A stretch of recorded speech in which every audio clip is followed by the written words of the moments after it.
প্রভু কৃপার অর্থ এটা নয় কি জীবনে কখনো দুঃখই আসবে না। দুঃখের মধ্যেও আপনি যেন দুঃখী না হন এবং সেই ঘড়ি কখন যে পার হয়ে যাবে আপনি সেটা বুঝতেই পারবেন না। এটাই হলো প্রভু কৃপা। এখানে ভগবানকে খোঁজা, দেখা বা অনুভব করার শুরু সর্বপ্রথম নিজের হৃদয় থেকেই করতে হবে। যখন এখানে আপনি তার সত্তাকে জেনে যাবেন, চিনে যাবেন এবং বুঝে যাবেন, তখনই আপনি জ্ঞান মার্গে চলার যোগ্য হয়ে যাবেন। আর এই জ্ঞান মার্গে চলতে চলতে একদিন না একদিন আপনি আপনার লক্ষ্যে পৌঁছে যাবেন। এর জন্য পরমাত্মার চিন্তন মগনে নিরন্তর থাকো। পরমাত্মা বলেন, ধনী হওয়া ভালো কথা, তার থেকে বড় কথা হলো মানব হয়ে থাকা। তো ধন দিয়ে পরিচিত নয়, গুণের আধারে পরিচিত হও। এটাই হবে জীবনের সত্যিকারের উপহার। এখন শ্রীমতের কদম অনেক তাড়াতাড়ি এগিয়ে নিয়ে যেতে হবে, কেননা হঠাৎ যা কিছুই হতে পারে তার তারিখ জানা নেই। বলা হয় প্রার্থনা শব্দ দিয়ে নয়, হৃদয় দিয়ে হতে হবে। ঈশ্বর তারও শোনে যে বলতে পারে না। বলা হয় দেখার জন্য সংসারে অনেক কিছুই আছে, কিন্তু বন্ধ চোখের আধারে নিজের ভেতরে দেখা, সেটাই হবে সর্বশ্রেষ্ঠ দেখা। ओम शांति। बाप जैसा निरअहंकारी और निष्काम सेवाधारी कोई नहीं। सारे विश्व की बादशाही बच्चों को देकर खुद वानप्रस्थ में बैठ जाते हैं। बाबा बोलें बच्चारा बाबार मतन निरअहंकारी एवं निष्काम सेवाधारी केउ नेই। सारा विश्वेर राजत्व बाচ্চাদের দিয়ে स्वयं वानप्रस्थे चले जान। बाप का कौन सा पैगाम तुम्हें सारे विश्व को बताना है। बाबा बोलें बाबार कौन समाचार তোমাদেরকে सारा विश्व के জানাতে হবে। सभी को बताओ कि तुम दुखहर्ता सुखकर्ता के बच्चे हो।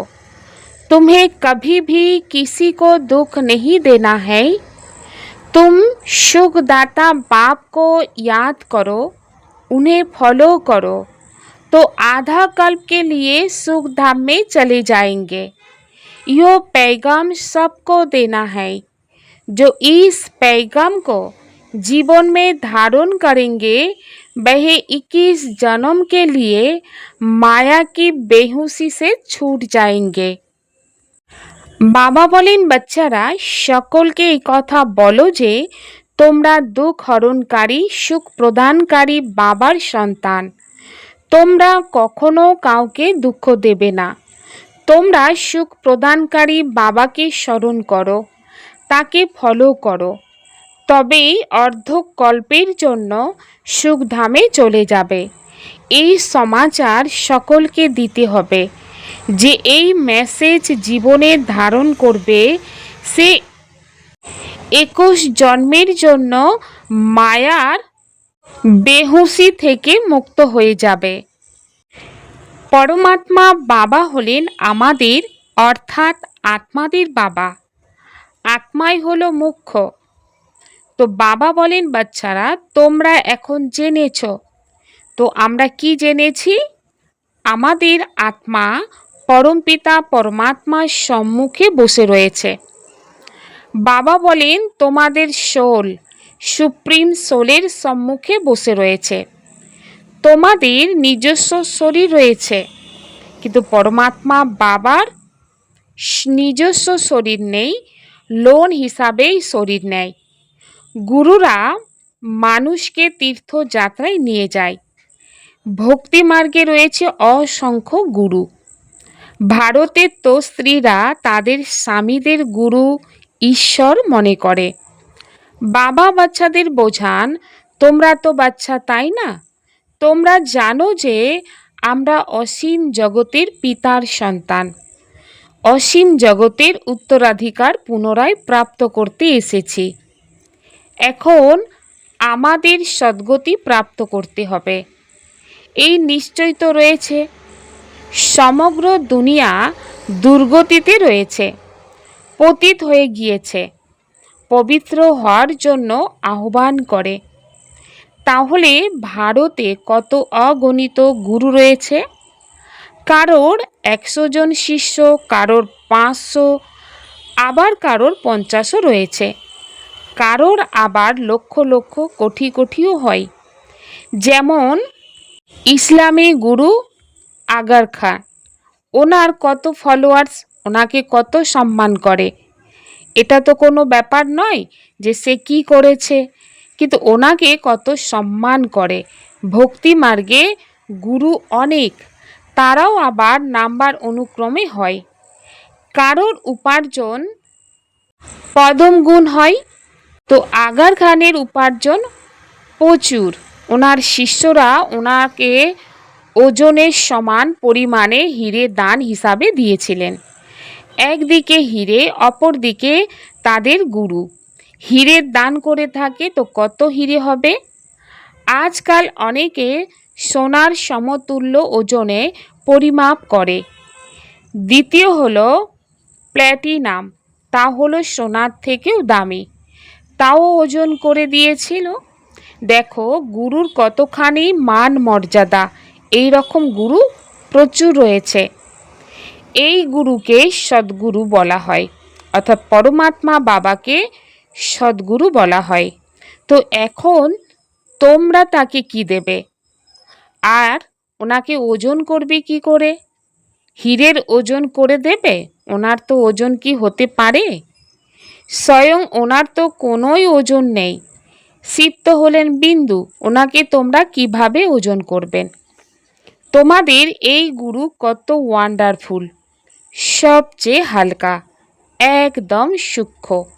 তোমাদের গুরু একজনই। তোমরা জানো যে শিব বাবা হলেন দাতা।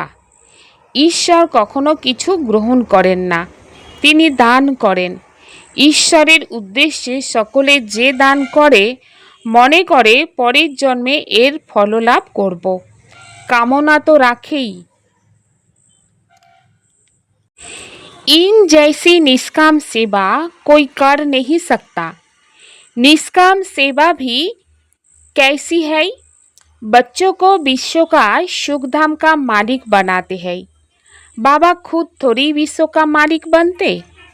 उनको कहा जाता है सुख शांति का सागर, पवित्रता का सागर।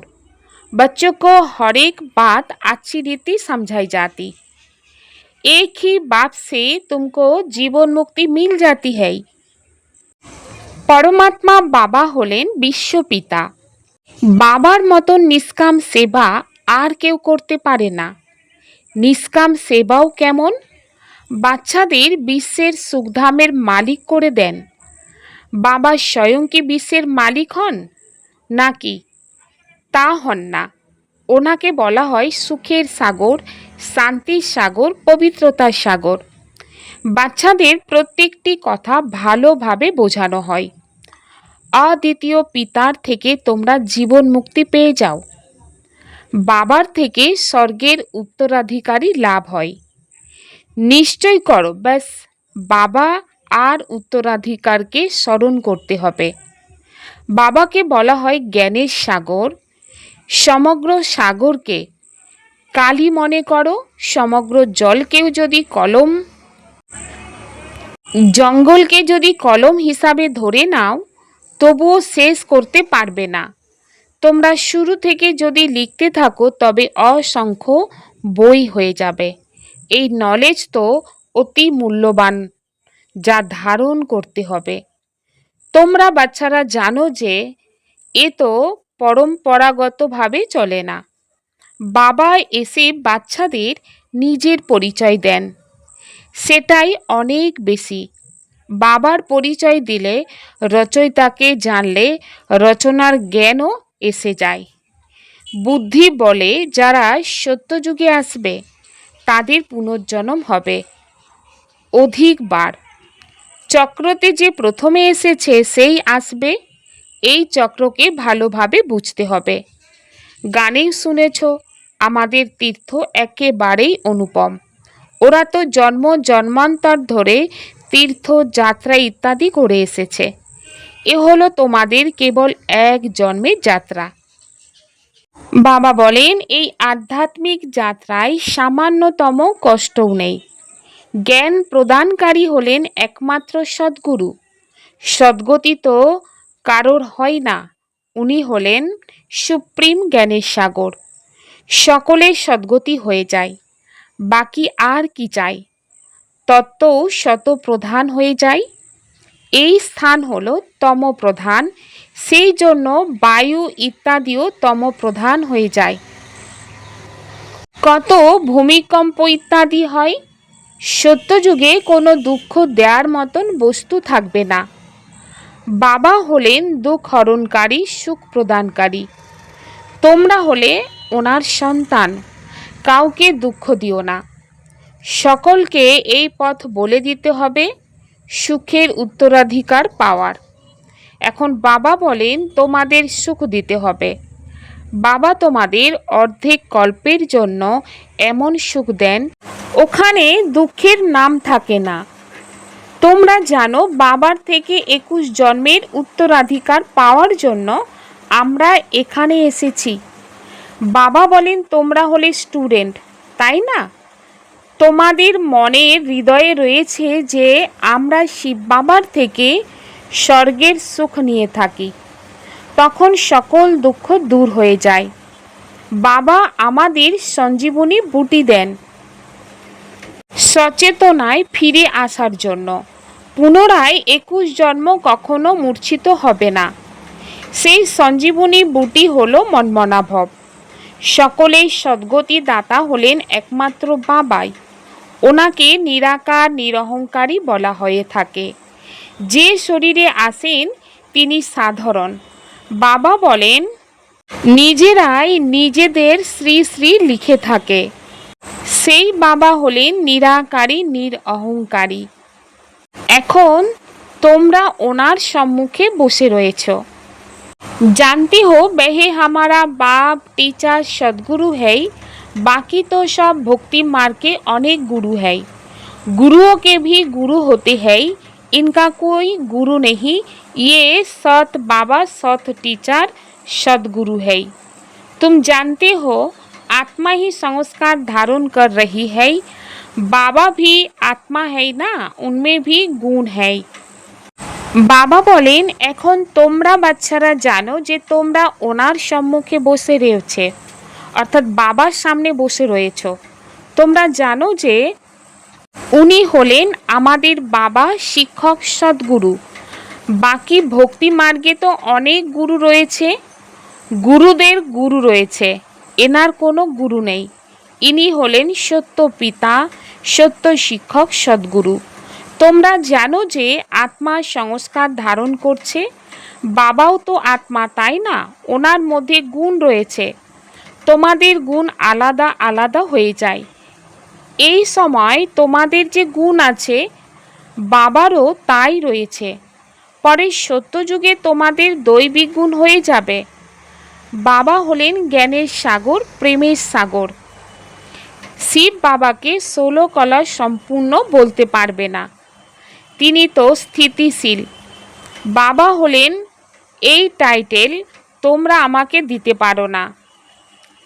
বাবা বলেন এই নলেজ যে আত্মা কল্প পূর্বে শুনেছে সেই আসবে, এসে বাবার থেকে শুনবে আর বাবাকে স্মরণ করবে। পরে হাই হাই করে কান্নাকাটি করে, তারপর জয় জয়কার হয়। এখন তোমরা যাত্রার রহস্য বুঝেছ। এই যাত্রার মাধ্যমে তোমরা পুনরায় কখনো মৃত্যু লোকে ফিরে আসবে না। এই যাত্রায় তোমরা ঘরে ফিরে আসবে। কত মানুষ স্নান করতে যায়, দেখো ভক্তি বিস্তার কতখানি। যেমন বৃক্ষ কত বৃহৎ হয় না, বীজ অতি ক্ষুদ্র, তেমনি ভক্তির বিস্তার অনেক। জ্ঞানের এক ফোঁটাও সদ্গতিতে নিয়ে যায় না, ভক্তিতে নামতে নামতে অর্ধকল্প লেগে যায়। এখানে সিঁড়ি চড়তে তোমাদের 1 সেকেন্ড লাগে, তো লিফট কত ভালো, নিচ থেকে একদম ওপরে নিজের ঘরে নিয়ে যায়। একে বলা হয় আরোহণ। কলার সকলের ভালো। সকলের সদ্গতি দাতা হলেন একমাত্রই বাবা। এই জ্ঞান ভক্তির পার্থক্য দেখেছ? এ হলো জ্ঞান ভক্তি বৈরাগ্য, তাই না? সন্ন্যাসীদের হলো অসীম জগতের বৈরাগ্য। বাবা বুঝিয়েছেন বৈরাগী 2 প্রকারের হয়। এক হলো অসীম জগতের বৈরাগ্য, যার দ্বারাই কোনো সদ্গতি হয় না। দ্বিতীয় হলো অসীম জগতের বৈরাগ্য, যার দ্বারাই তোমাদের সদ্গতি হয়ে যায়। বাচ্চারা, সদ্গতির জন্য এখন তোমরা শ্রীমত পাও, শ্রেষ্ঠ থেকেও শ্রেষ্ঠ, সর্বশ্রেষ্ঠ হওয়া। এখন শ্রীমত অনুসারে শ্রেষ্ঠ দুনিয়ার স্থাপনা হচ্ছে। এই ভ্রষ্ট দুনিয়া রাবণের মত অনুসারেই নিমিত্ত হয়েছে। আমরা শ্রেষ্ঠ হতে চলেছি, এ কথা তোমরাই জানো, দুনিয়া তো একদমই জানে না। তোমাদের উদ্দেশ্যে বলা হয় যে এই ব্রহ্মাকুমারীরা বিনাশ ঘটাবে। বিনাশ তো সত্যিই করতে হবে, এতে কল্যাণ হবে। কল্যাণকারী বাবা যখন আসে তখন অতি ভয়াবহ যুদ্ধ শুরু হয়। ওরা বলবে যে বলেছিলাম না যে ব্রহ্মাকুমারীরা বিনাশ ঘটাবে। বিনাশ তো অবশ্যই হবে, পুরানো দুনিয়ার বিনাশ হবে। আমরা নূতন দুনিয়া স্থাপন করি, পুরানো দুনিয়ার পর নূতন দুনিয়া অবশ্যই আছে। প্রতি কল্পে বিনাশ হয়, তবেই ভারতের স্বর্গের দ্বারাই উদ্ঘাটিত হয়। কিন্তু ওরা অজ্ঞানী, বুঝবে কিভাবে? ভবিষ্যতেই অনেকেই বুঝবে। বাবা যখন আসেন তখন সমগ্র পুরানো দুনিয়া সোহা হয়ে যায়। তোমাদের এই যজ্ঞ তো ওয়ান্ডারফুল, যেখানে আহুতি পড়ে, এও তোমরা জানো, আর কেউ জানে না। পাণ্ডবরাই তো বিজয়ী হবে আর সব কিছুই সমাপ্ত হয়ে যাবে। বাকি তোমরা পাণ্ডবেরা রয়ে যাবে, পুনরায় নূতন দুনিয়ায় রাজ্য করবে। कितना मीठा कितना प्यारा बाप है, कहते आए हो मीठे बाबा। आप जब आएंगे तो आप पर हम वारी जाएंगे। मेरा तो आप दूसरा ना कोई। इसका मतलब ये नहीं कि घर बार छोड़ यहाँ आकर बैठेंगे। नहीं, गृहस्थ व्यवहार में भल रहो। 7 रोज का कोर्स ले, फिर कहाँ भी जाओ, মনমনা ভও। বাবা বলেন, বাচ্চারা তোমরা বলে এসেছো মিষ্টি বাবা, তুমি যখন আসবে তখন আমরা তোমার কাছে সমর্পিত হয়ে যাব। আমার তো কেবল তুমিই আছো, অন্য কেউ নেই। এর অর্থ এই নয় যে ঘর পরিবার ত্যাগ করে এখানে এসে বসবে। না, গৃহস্থী জীবনে অবশ্যই থাকো। 7 দিনের কোর্স করে পুনরায় যেখানেই যাও, মনমনা ভও। বাবাকে স্মরণ করতে হবে এবং উত্তরাধিকারকে প্রাপ্ত করতে হবে। ব্যাস, স্মরণের যাত্রায় থাকতে হবে, এতেই বেড়া পার হয়ে যাবে। এও তোমরা জানো, পবিত্র থাকতে হবে। অপবিত্র ভোজনাদি করা উচিত নয়। মুরলি তো পেয়েই যাও, কোনো সময় মুরলি না পাওয়া যেতে পারে, বিপদ আসবে, গোলমাল আদি হয়ে যাবে, তখন মুরলি সংগ্রহ করতে পারবে না। এই নয়ন দ্বারা তোমরা যা কিছু দেখছো তার কিছুই থাকবে না, সব ভস্মীভূত হয়ে যাবে। প্রলয় তো হয় না, জগৎ তো একই রয়েছে, নূতন আর পুরানো হয়। নিউ ওয়ার্ল্ড ওল্ড ওয়ার্ল্ড বলা হয়। এখন বলবে এ হলো ওল্ড ওয়ার্ল্ড, যার সময় বাকি রয়েছে। ওরা বলে কল্পের আয়ু লক্ষ লক্ষ বছর। কলিযুগের উদ্দেশ্যে বলা হয় এখন 40,000 বছর বাকি রয়েছে। বাস্তবে চক্র তো 5,000 বছরে। তোমাদের বুদ্ধিতে সমগ্র নলেজ রয়েছে, মানুষ তো সম্পূর্ণ পাথর বুদ্ধি সম্পূর্ণ হয়েছে। ড্রামার ক্রিয়েটার ডাইরেক্টরকে না জানে তাহলে তাদের কি বলা হবে? ওয়ার্ল্ডের হিস্ট্রি জিওগ্রাফি কিভাবে পুনরাবৃত্ত হয় তা তো জানা উচিত, তাই না? যারা ভালোভাবে জানে, বুদ্ধিতে ধারণ করে, অন্যদের ধারণ করায়, তারা উচ্চ পদ লাভ করে। বাবা বলেন, যে নলেজ আমার কাছে রয়েছে তা আমি তোমাদের দিচ্ছি। ড্রামার প্ল্যান অনুসারে আমি রিপিট করে থাকি। আমারও ড্রামার পাঠ রয়েছে। ভক্তি মার্গে ভূমিকা পালন করেছি। এখন এসে তোমাদের নিজের এবং রচনা আদির মধ্য অন্তরের পরিচয় দিয়ে থাকি। আমিও ড্রামার বন্ধনে আবদ্ধ। আমি আসি একবার নিজের পরিচয় দিতে এবং রচনার আদি মধ্য অন্তের জ্ঞান শোনাতে। बाप समान ओबीडिएंट बनना है। कभी भी किसी बात में अपना अहंकार नहीं दिखाना है। निराकारी और निरहंकारी होकर रहना है।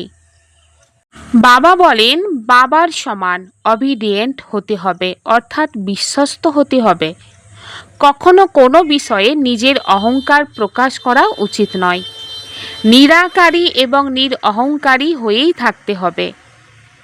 बाप टीचर और सदगुरु के कंट्रास्ट को समझ निश्चय बुद्धिबन श्रीमत पर चलना है, रूहानी यात्रा पर रहना है। বাবা বলেন, বাবা টিচার এবং সদ্গুরুর পার্থক্য বুঝে নিশ্চয় বুদ্ধি হয়ে শ্রীমত অনুসারেই চলতে হবে, आध्यात्मिक यात्राয় থাকতে হবে। पुरुषार्थ शब्द को यथार्थ रीति से यूज कर सदा आगे बढ़ने वाले श्रेष्ठ पुरुषार्थी भव।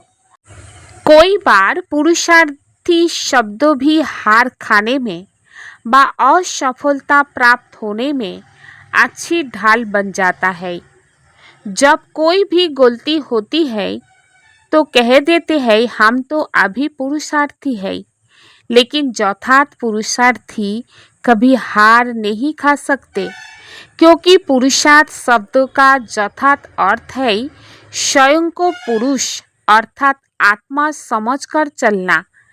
ऐसे आत्मिक स्थिति में रहने वाले पुरुषार्थी तो सदैव मंजिल को सामने रखते हुए चलते हैं।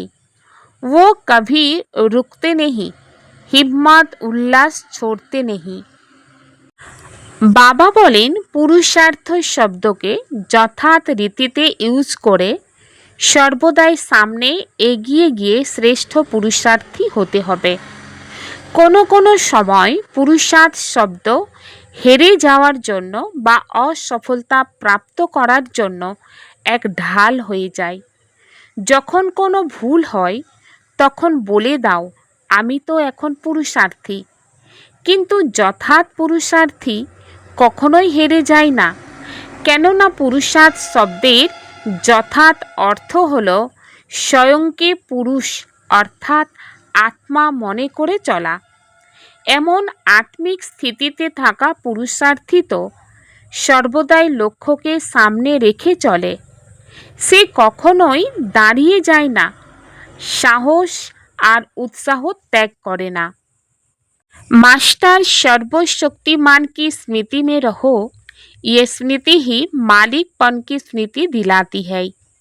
বাবা বলেন, মাস্টার সর্বশক্তিমানের স্মৃতিতে থাকো, এই স্মৃতি মালিকভাবে স্মৃতি মনে করিয়ে দেয়।